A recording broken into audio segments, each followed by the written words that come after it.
मेरा नाम संगीता है और हम सरस्वती पांडे गोविंद पांडे की हिंदी साहित्य की जो तथ्यपरक इतिहास हमारी बुक है उसका अध्ययन कर रहे हैं। इससे पहले हमारे 2 पार्ट आ चुके हैं, इसमें हम देवनागरी लिपि का अध्ययन कर रहे थे सेकंड पार्ट में।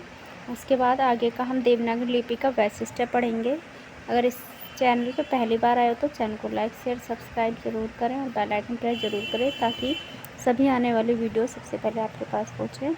तो हम आगे अध्ययन करते हैं। जब हम पढ़ रहे थे तो कुछ टेक्निकल एरर की वजह से एक पॉइंट हमारा देवनागरी लिपि का रह गया था, उसे हम पढ़ लेते हैं और आगे फिर देवनागरी लिपि का वैशिष्ट्य देखते हैं। तो ये पॉइंट रह गया था हमारा, देवनागरी लिपि का सर्वप्रथम प्रयोग गुजरात के राजा जयभट्ट 7वीं-8वीं सदी ईस्वी के एक शिलालेख में हुआ था। ठीक है, तो इसमें हुआ था गुजरात के राजा जयभट्ट ने 7वीं-8वीं सदी के एक शिलालेख में देवनागरी लिपि का जो है सर्वप्रथम प्रयोग किया था। क्या अब हम देख लेते हैं देवनागरी लिपि का वैशिष्ट्य। तो देवनागरी लिपि कैसी है? अक्षरिक है, जो अक्षर आत्मक हम बोलते हैं। देवनागरी में एक वर्ण के लिए एक ध्वनि है, ये इसकी विशेषताओं में याद रखना क्योंकि विशेषताओं में पूछ लिए जाते हैं। देवनागरी लिपि कैसी है? अक्षरिक है। इसमें देवनागरी लिपि में एक वर्ण के लिए ध्वनि है, अर्थात प्रत्येक अक्षर उच्चरित होते हैं। देवनागरी की वर्णमाला का वर्णानुक्रम कैसा है? वैज्ञानिक है। अब सुधार जो हुए थे हमारी देवनागरी लिपि में वो पढ़ लेते हैं। सर्वप्रथम बाल गंगाधर तिलक ने सन 1904 ईस्वी में अपने पत्र केसरी के लिए 1926 टाइपों की छटाई करके 190 टाइपों का एक फॉन्ट दिया, जिसे क्या बोला था? तिलक फॉन्ट भी कहते हैं, बनाकर देवनागरी लिपि सुधार का आरंभ किया। दूसरा पॉइंट है, सर्वप्रथम महाराष्ट्र के सवाकर बंधुओं ने आ की 12 खड़ी तैयार की तथा महात्मा गांधी के हरिजन सेवक में इसका प्रयोग हुआ। आ की 12 खड़ी आपको पता ही होगा, आ की मात्रा जैसे भी सबकी मात्रा इन पे लगाकर जो बनाई जाती हैं वो आ की 12 खड़ी होती है। सर्वप्रथम डॉक्टर श्याम सुंदर दास ने पंचमाक्षर, जो पंचमाक्षर आप पढ़ते हैं नासिका से बोले जाते हैं, नासिक के वर्ण भी उन्हें बोला जाता है। तो हर वर्ग के लास्ट अक्षर जो होते हैं पंचमाक्षर होते हैं, के स्थान पर अनुस्वार मतलब ऊपर बिंदी का प्रयोग करने का प्रस्ताव रखा था। किसने रखा था? श्याम सुंदर दास ने पंचमाक्षर का प्रस्ताव रखा था, बिंदी लगाने का इनके स्थान पर। डॉक्टर गोरख प्रसाद ने मात्राओं को व्यंजन के बाद दाहिने तरफ लिखने का प्रस्ताव रखा। मात्राओं के बाद जो है व्यंजन को किस तरफ लिखने का रखा? दाहिने तरफ लिखने का प्रस्ताव रखा। वहीं श्रीनिवास ने सुझाव दिया कि महाप्राण वर्णों के बदले अल्पप्राण वर्णों के नीचे कोई चिन्ह लगा दिया जाए जिससे वर्णों की संख्या में कमी आए, जैसे हलंत लगा दिया जाता है अल्पप्राण में, तो उसी प्रकार से आगे देखते हैं। हिंदी साहित्य सम्मेलन के इंदौर के 24वें अधिवेशन में सन 1935 ईस्वी में महात्मा गांधी के सभापतित्व में नागरी लिपि सुधार समिति का गठन किया गया। तो कब किया गया था? 24वें अधिवेशन में सन 1935 में महात्मा गांधी के सभापतित्व में नागरी लिपि सुधार समिति का गठन किया गया था। ठीक है, आगे देखते हैं। नागरी लिपि सुधार समिति के संयोजक काका कालेलकर थे। तो नागरी लिपि सुधार समिति के संयोजक कौन थे? काका कालेलकर, याद रखना। सम्मेलन में कुल 4 सुझावों को स्वीकार किया गया था। आगे पढ़ते हैं। नागरी प्रचारणी सभा ने सन 1945 में नागरी लिपि सुधार हेतु एक समिति का गठन किया। आगे उत्तर प्रदेश सरकार ने 31 जुलाई 1947 में आचार्य नरेंद्र देव की अध्यक्षता में, ये क्वेश्चन पूछा गया है, आप देख सकते हैं इसे।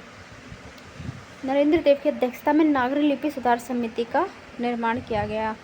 तो कब किया गया था? उत्तर प्रदेश में, ये पूछा गया क्वेश्चन। उत्तर प्रदेश सरकार ने किसके नेतृत्व में नागरी लिपि सुधार का वो किया था गठन, तो निर्माण किया था किसके? नरेंद्र देव की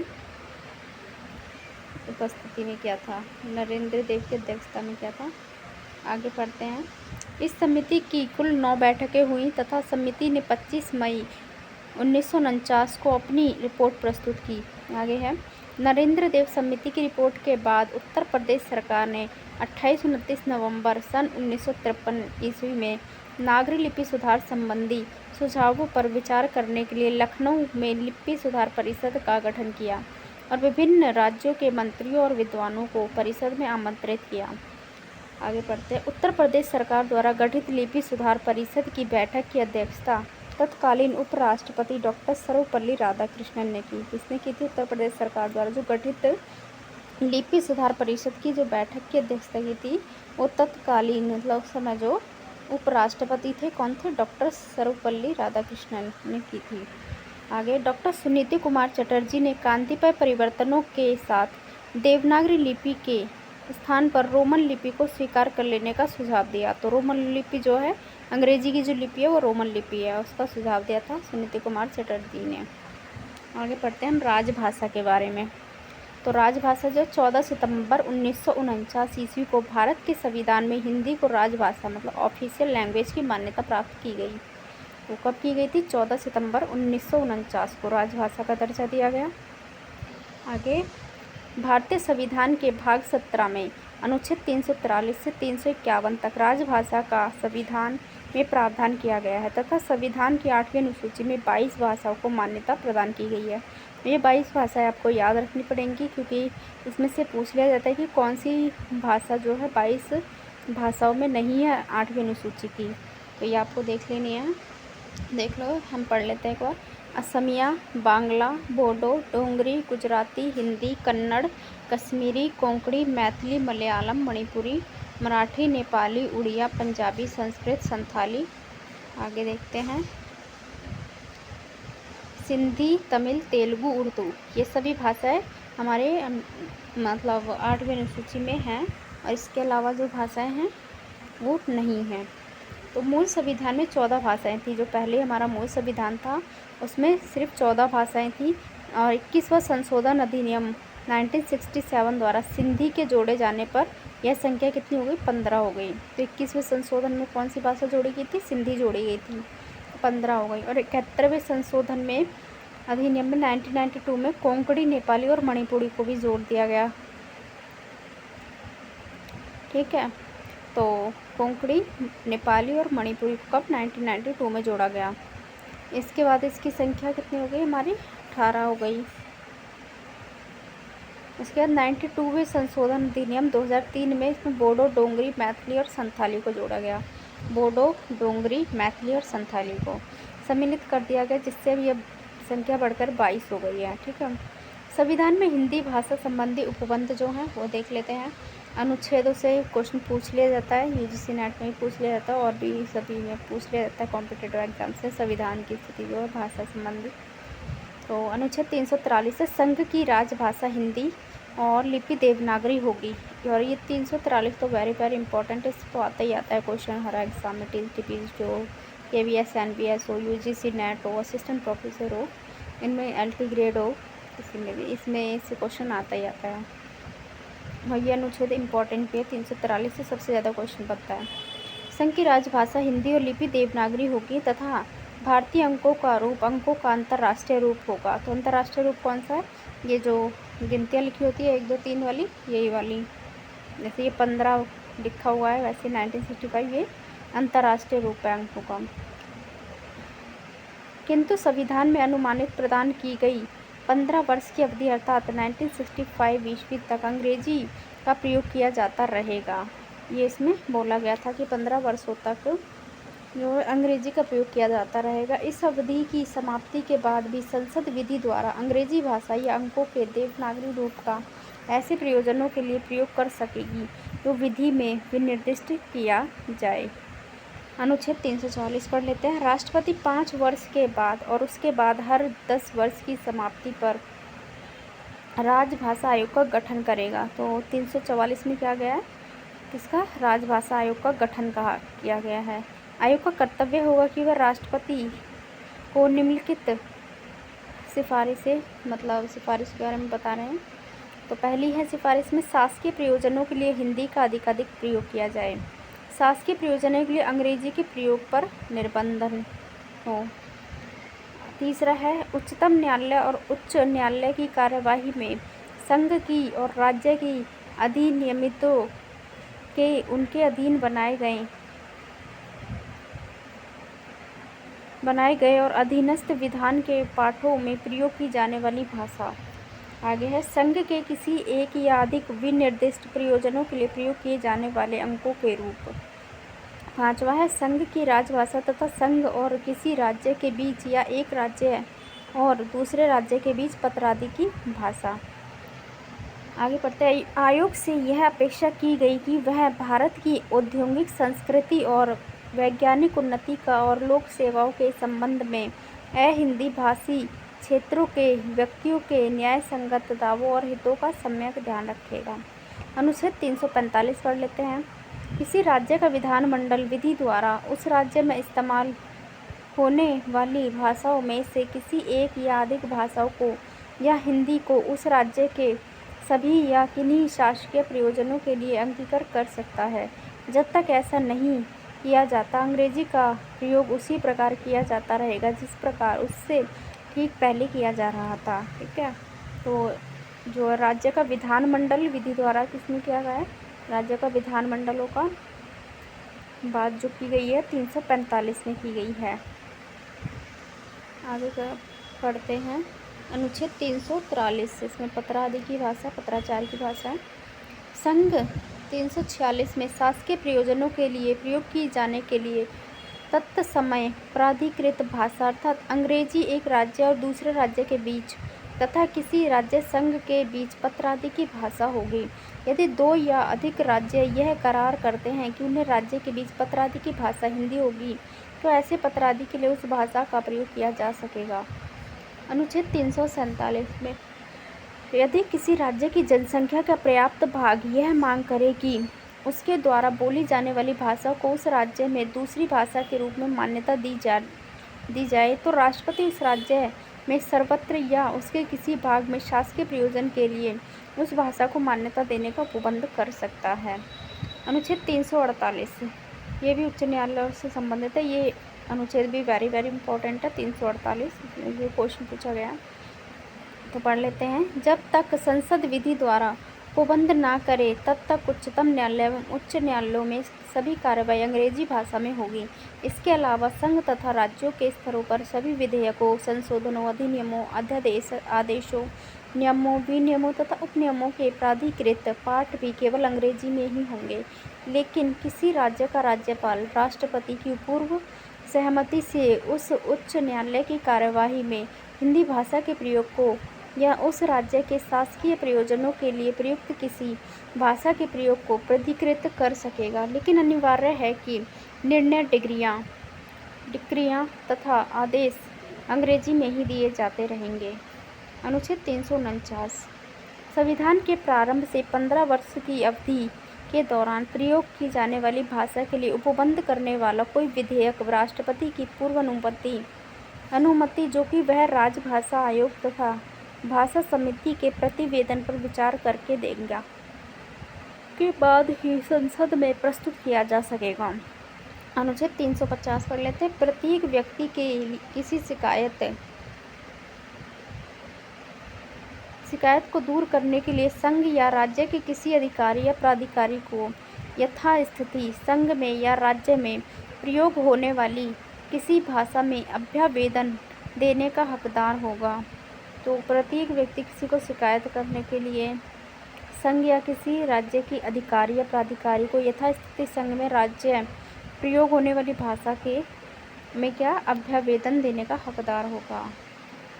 अब इसके और पॉइंट पढ़ लेते हैं। किसी राज्य में भाषाई अल्पसंख्यक वर्गों के बच्चों को उनकी मातृभाषा के में शिक्षा के लिए उचित प्रबंध किया जाएगा। तो अल्पसंख्यकों से संबंधित अगर अनुच्छेद पूछा जाता तो 350 अनुच्छेद है, इसमें अल्पसंख्यक संबंधी है। हाँ, तीसरा पढ़ते हैं। भाषाई अल्पसंख्यक वर्गों के लिए राष्ट्रपति एक विशेष अधिकारी नियुक्त करेगा। यह अधिकारी उस वर्ग के भाषाई हितों की रक्षा उपायों से संबंधित राष्ट्रपति को प्रतिवेदन देगा तथा राष्ट्रपति से संसद में रखवाएगा और संबंधित राज्यों की सरकारों को भिजवाएगा। अनुच्छेद 351 पढ़ लेते हैं। संघ का यह कर्तव्य होगा कि हिंदी भाषा का प्रसार करे। ये इम्पोर्टेंट है। हिंदी भाषा का प्रसार किस अनुच्छेद में ये क्वेश्चन पूछा गया है। उसका विकास करे। प्रसार और विकास संबंधित क्वेश्चन पूछा जाता है यहाँ से। करे ताकि वह भारत की मिलीजुली संस्कृति के सभी तत्वों की अभिव्यक्ति का माध्यम बन सके और उसकी प्रकृति में हस्तक्षेप किए बिना 8वीं अनुसूची में विनिर्दिष्ट भाषा की अन्य भाषाओं के प्रयुक्त रूप, शैली और पदों को आत्मसात करते हुए और जहाँ आवश्यक या वांछनीय हो वहाँ उसके शब्द भंडार के लिए मुख्यतः संस्कृत से गौणतः अन्य भाषाओं से शब्द ग्रहण करते हुए उसकी समृद्धि सुनिश्चित करें।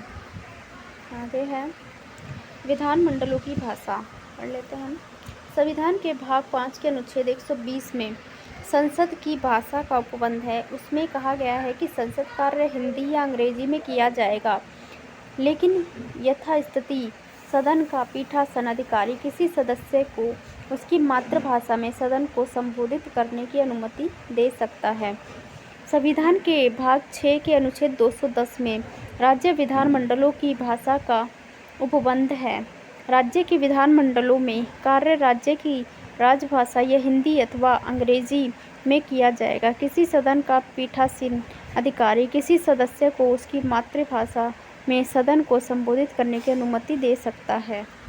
आगे सन 1950 ईस्वी के बाद हिंदी की प्रगति हम देख लेते हैं, पढ़ते हैं। 1950 के बाद हिंदी की प्रगति। राष्ट्रपति राजेंद्र प्रसाद ने सन 1955 ईस्वी में बाल गंगाधर तिलक बोलते हैं या बीजी खेरी ने बोला जाता है की अध्यक्षता में राजभाषा आयोग का गठन किया। कब किया? 1955 में। इस आयोग में कितने सदस्य थे? तो 21 सदस्य थे। आगे पढ़ते हैं। राजभाषा आयोग ने अपना प्रतिवेदन 1956 में दिया, जो संसद के समक्ष 1957 में रखा गया। आगे है राजभाषा आयोग की सिफारिशों की समीक्षा करने के लिए सन 1957 ईस्वी में गोविंद बल्लभ पंत की अध्यक्षता में संयुक्त संसदीय राजभाषा समिति का गठन किया गया। संयुक्त संसदीय समिति में 30 सदस्य थे, जिनमें लोकसभा के 20 तथा राज्यसभा के 10 सदस्य थे। इसने अपना प्रतिवेदन 1959 में दिया।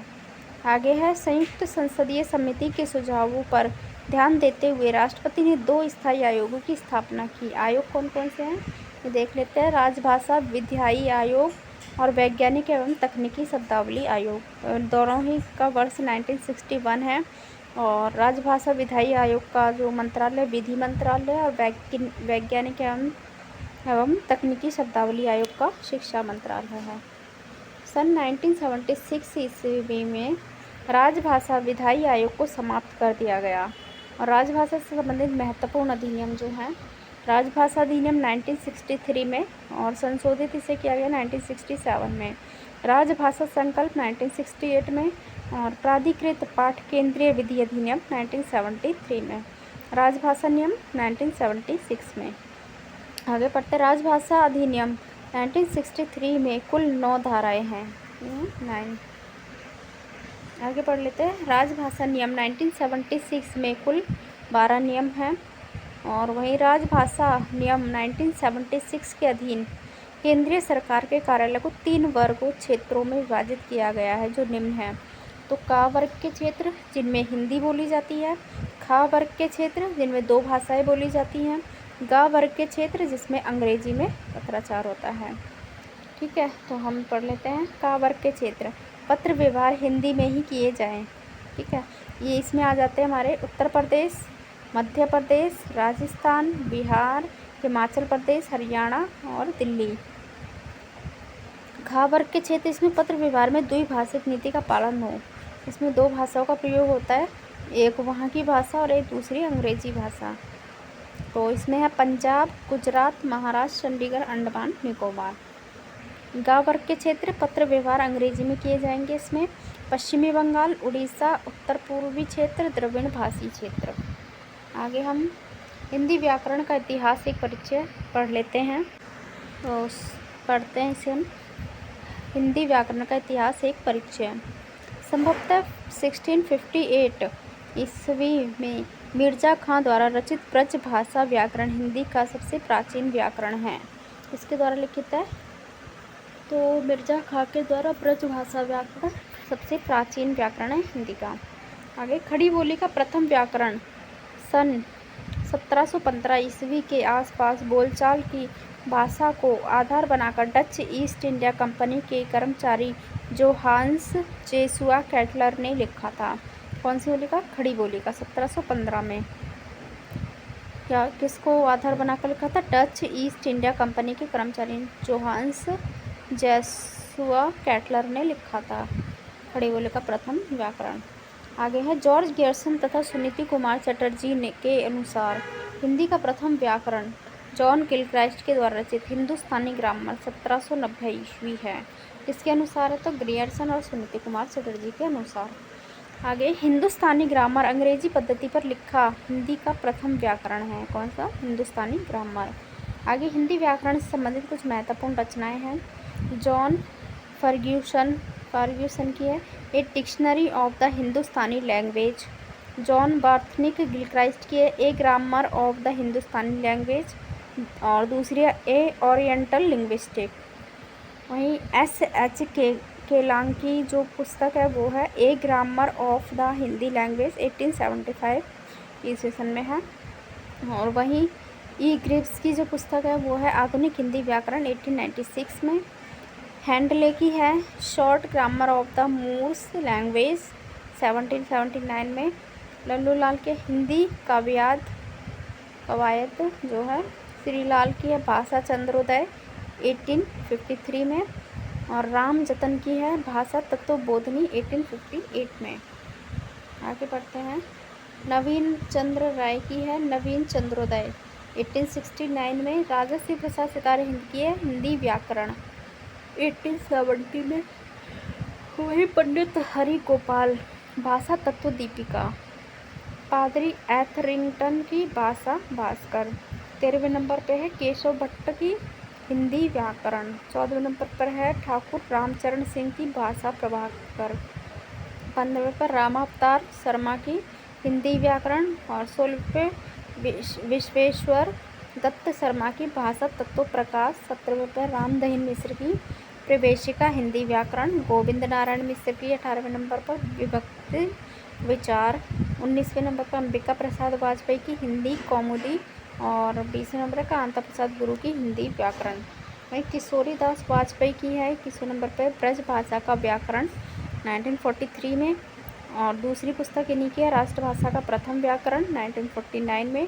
और हिंदी शब्दानुशासन, ये क्वेश्चन पूछा जाता है हिंदी शब्दानुशासन 1957।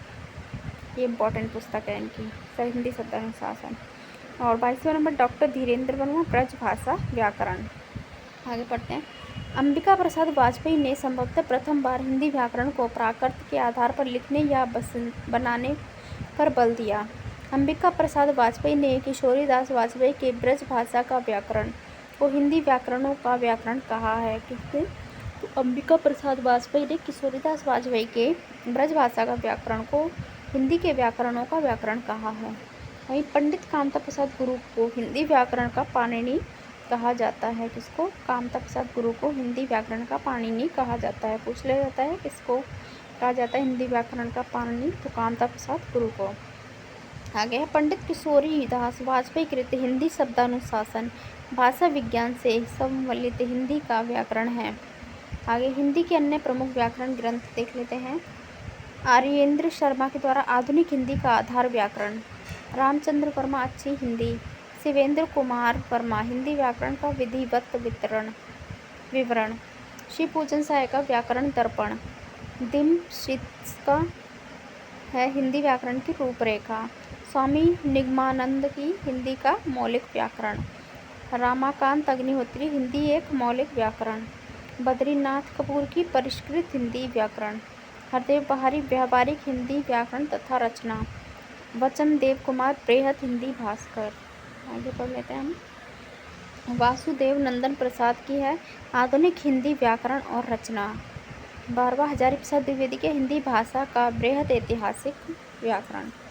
अब मानक वस्तुनिष्ठ हिंदी व्याकरण हमको पढ़ना है, ये पढ़ लेते हैं हम। मानक वस्तुनिष्ठ हिंदी व्याकरण जो है नेक्स्ट वीडियो में पढ़ेंगे। सारा व्याकरण हम एक ही वीडियो में कवर करेंगे, इसलिए इस वीडियो को यहीं पे हम ख़त्म करते हैं। और चैनल को सब्सक्राइब करके बेल आइकन प्रेस ज़रूर करें, वीडियो को लाइक करें, शेयर भी करें। और इसके लिए धन्यवाद। आगे का हम आगे अध्ययन करेंगे नेक्स्ट वीडियो में।